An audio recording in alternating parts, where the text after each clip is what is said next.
reason I'm doing this is because I'm the only one that can say that without twisting my tongue. Ferguson Enthusiasts of North America was formed in 2001 in Waverly, Nebraska. And we referred to the folks that were there and got that program started as the Red Barn folks, because they met at Gene Cruce's Red Barn. And Gene is off on that tour right now, but his lovely wife is sitting right over here, and she'll correct me if I'm wrong, but I think there were about 40 or 50 people, something like that. 20-something. 26? Anyway, I knew I was wrong. Thank you.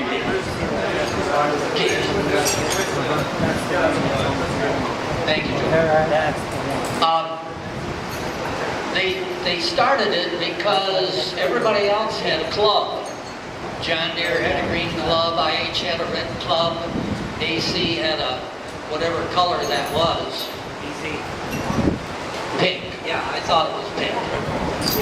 You know, and Ferguson really never had a national president with a club. And so they formed this thing in 2001.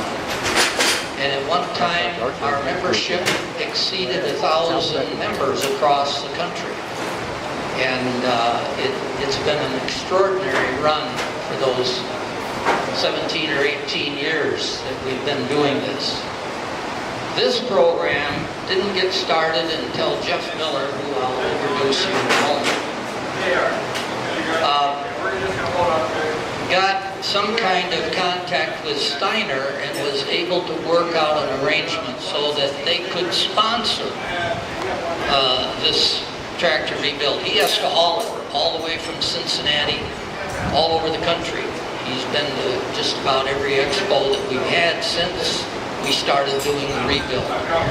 And he just hauled it up to Indiana about a month ago, less than that, to do a regional show. So he gets around the country with this thing. He also takes it to schools and to community events in his area and promotes the idea of participating in something like this to become familiar with mechanical things and how they go together. And we talked an awful lot during this program about the simplicity of the way Harry Ferguson designed his tractors, and the reason for that was simple. He knew that every single farmer had to fix most everything on that tractor himself or herself. You didn't send it out or haul a mechanic in to take care of it. You grabbed the baling wire and you went to work. So this club formed, and this is just one of those things that we do that really gets a lot of attention, and we enjoy doing this. I am a recent past president of the organization, and they found out that when I was president, I did way too much talking, and so they put me in charge of doing this. During the program, I'll be happy to answer questions. We look for them. We encourage them. So we will put a timer on these folks when we get ready to get started. And right now, I think the world record is held by a group out of the LaGrange group, beat Sam and his group, the Irish Mafia. We have a group that comes over from Ireland most every year, and they had, you might know, they had somebody, a bunch of Amish kids or Mennonite kids from LaGrange.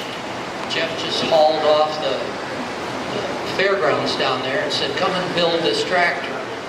And everything went together perfectly, and they actually ended up setting the record of 18 minutes and 30-some seconds. I don't know what those numbers are. If you can believe it, that's how long it should take here. Not much more than 20 minutes. What is the record, Jeff? 1836? 1836, that's close enough.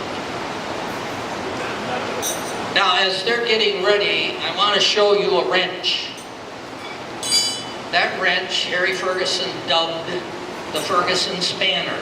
A lot of people call it the plow wrench, a lot of people call it just a Ferguson wrench.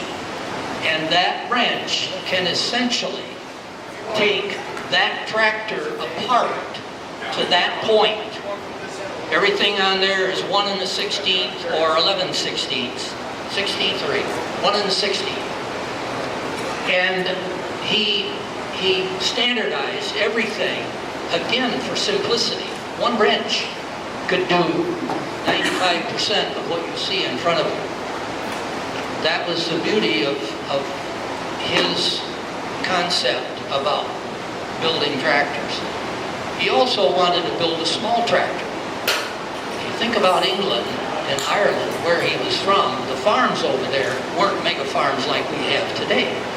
They're little fields surrounded by all of these windbreak things that they have to go through and trim every year. And so a small tractor was ideal for them.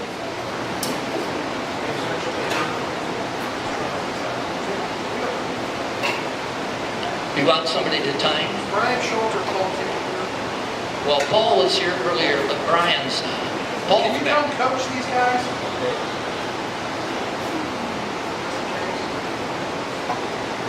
we could have Stevens do it too, but he's getting kind of up there. No, Stevens does it right. Well, yeah, he also has his dog with him. I'm dog with hey, Matt. I'm dog with dog.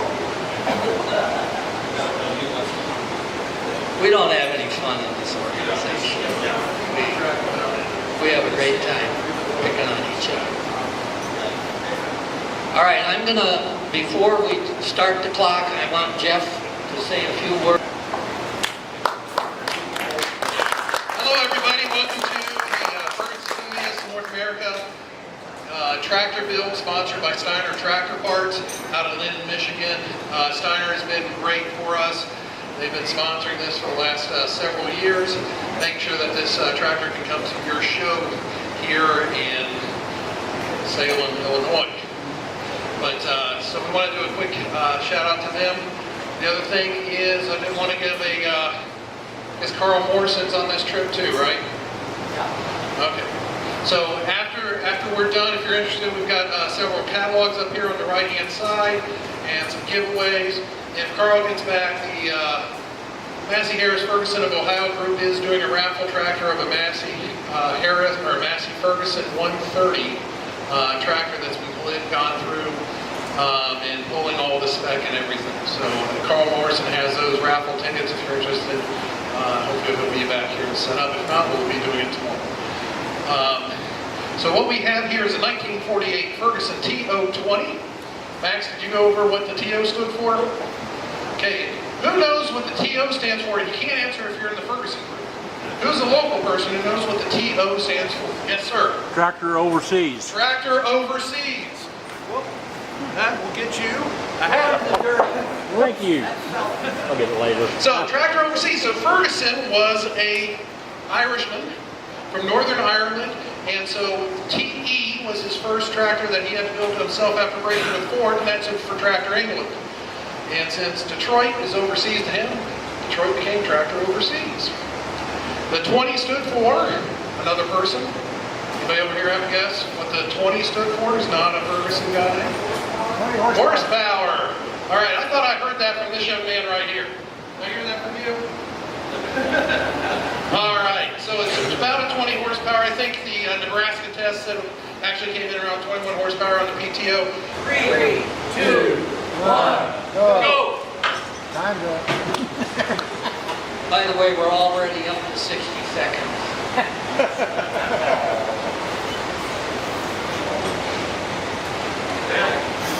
All right, a little bit about Harry Ferguson while we're seeing these guys put this together.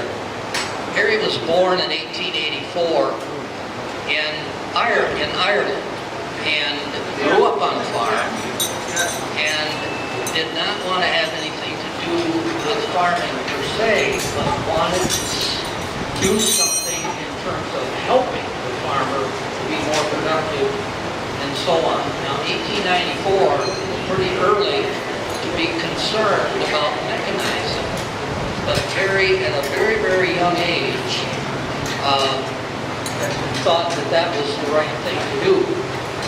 He got a job with his older brother in a bicycle shop, so putting chains on sprockets and fixing old tires or whatever, he got enough mechanical knowledge to realize there were different ways to do mechanical things. And he started toying with those ideas early in his life. A little side note for some of you, if you're interested in flying, Harry Ferguson was the first person in Ireland to build his own airplane and fly it solo. And he did that about 3 years after Orville and Wilbur. So he was very close behind the Wright brothers with knowledge and information for a young man, early 1900s. So this is the kind of guy that designed this tractor. Everybody thinks that... Pause. Go! I gave him a second or two. The split literally took the wind out of Harry's sails, and he ultimately did find Massey Harris to buy his company. As soon as it was bought by Harris, or they merged, they began to ease Harry right out of the picture. I have to admit that Harry was a genius, but he didn't know how to run a company. And he wasn't much of a people person. He was a numbers guy, and he really wanted to build a perfect tractor. And Ford wanted to cut corners. I don't know if you know it or not, but the first engine put in that tractor in 1939 was 1/2 of a Mercury V8 engine out of the car. 1/2 of it. And that became a 4-cylinder, flathead. Harry wanted an overhead valve engine. Said it had more torque, it was a better engine, and he didn't get his wish. He also wanted a 4-speed transmission. He didn't get his wish on that either. Okay, so things are starting to go together. As you can imagine, everything has to go on there in a certain order. If you put it on and you realize you've got ahead of yourself, you've got a problem. We were in Florida doing this demonstration in 2016, and one of the guys who had done many rebuilds was having a terrible time getting the fender on. Finally, some young lady in the audience hollered out, "You got it backwards." So I've never let Bob forget that, although he's not here to pick on. I wish he was.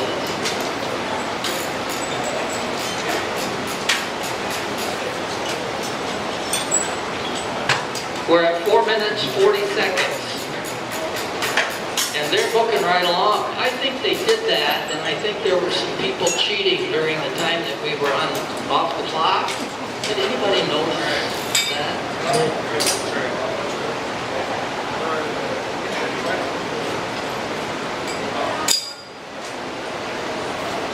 Oh, now the magnet shows up. Now the magnet shows up.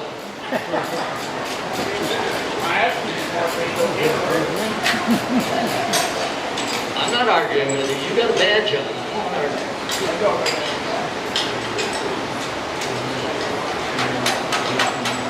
Well, the merger of Massey Harris and Ferguson in 1953, was intended to be a 5-year time period during which the two companies would get to know each other, and in 1958 the intention was then to make that complete by forming or changing the company to Massey Ferguson. And in that time period there was so much rival between the Ferguson group and the Massey Harris group that they basically just started getting Harry right out of the picture. And they were actually building identical tractors on the same assembly line, different color paint. One that said Massey Harris on it, and one that said Ferguson. That was the Ferguson 40 and the Massey Harris 50. They're identical. Just the paint color and a little bit of tin work, that's all. Now normally, hang on. Yeah, go ahead. Normally there's somebody here to get their fingers pinched. There.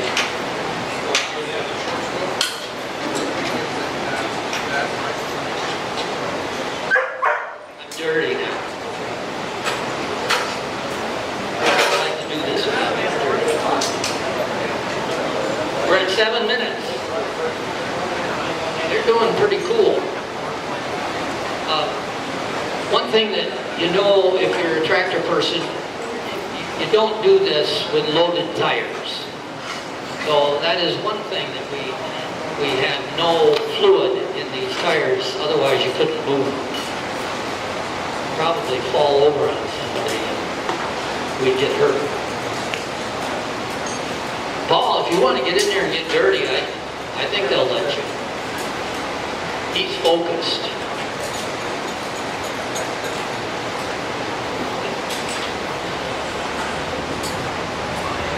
Any questions?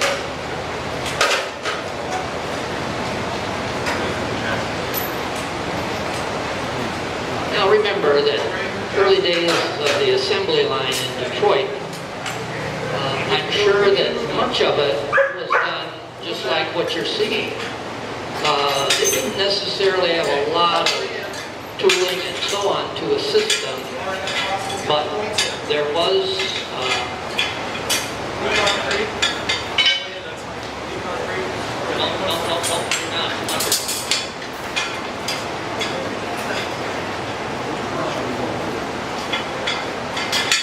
a little piece of cardboard. It'll kill you. Ready, coming down, watch yourself.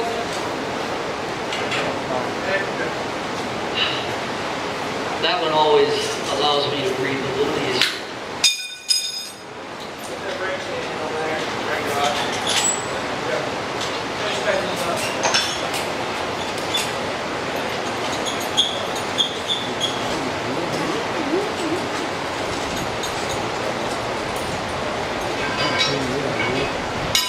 9 minutes, Mark.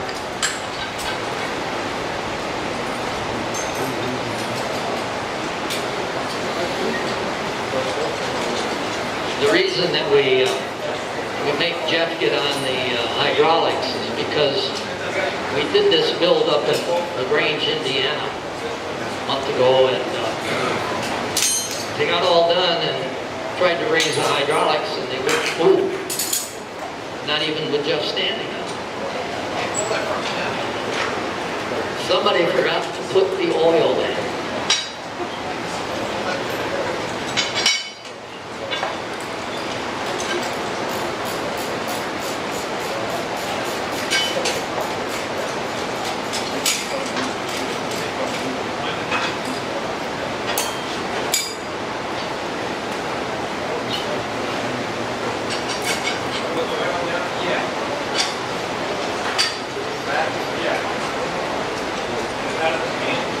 Yeah.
13.25 minutes.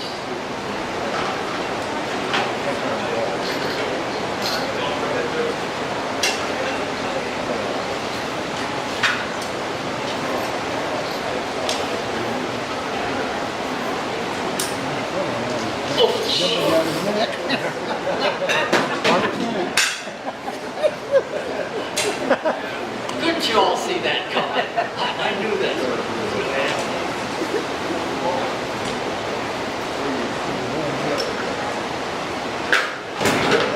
I think Jeff was getting even with him or something.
Where's the area? Yeah. Wireless.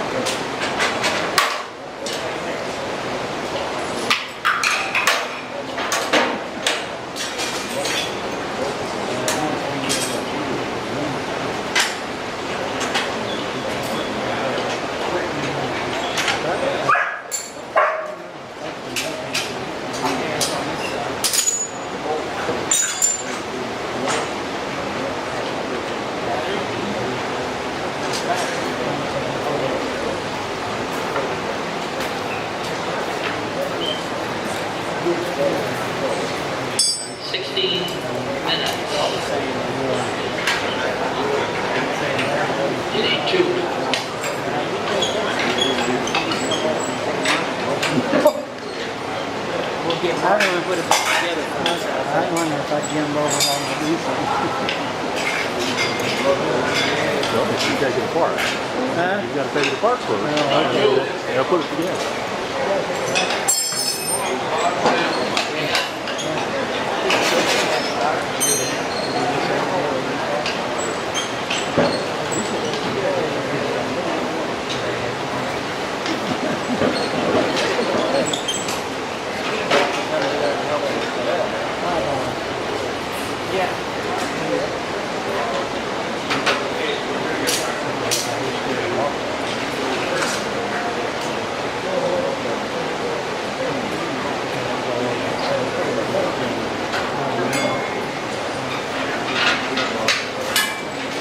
The tires are brutal.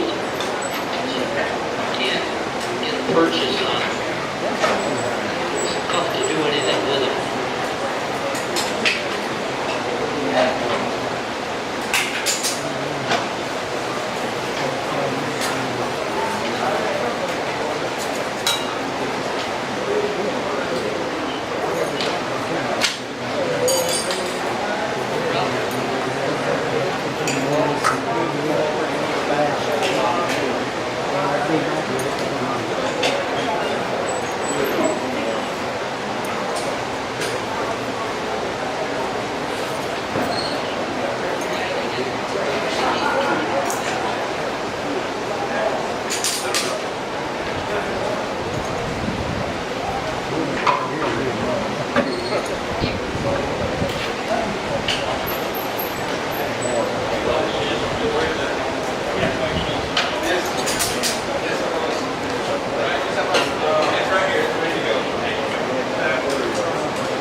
The guy that was supposed to fasten the radiator rod was absent today due to too much carousing last